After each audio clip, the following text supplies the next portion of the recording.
The Road Not Taken by Robert Frost.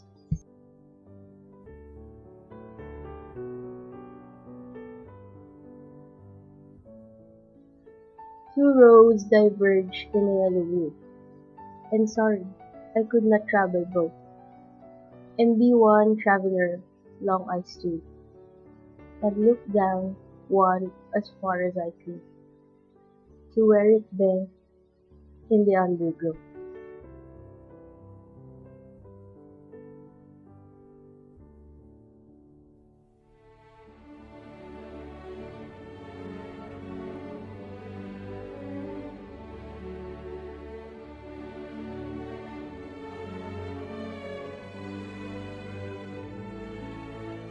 Him took the other as just as fair, and having perhaps the better claim, because it was grassy and wanted wear, though as for that the passing there had borne them really about the same.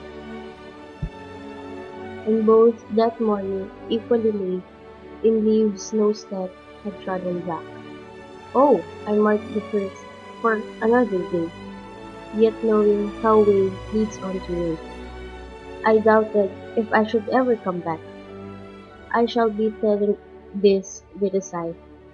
Some were ages and ages hence. Two roads diverged in a wood, and I took the one less traveled by, and that has made all the difference.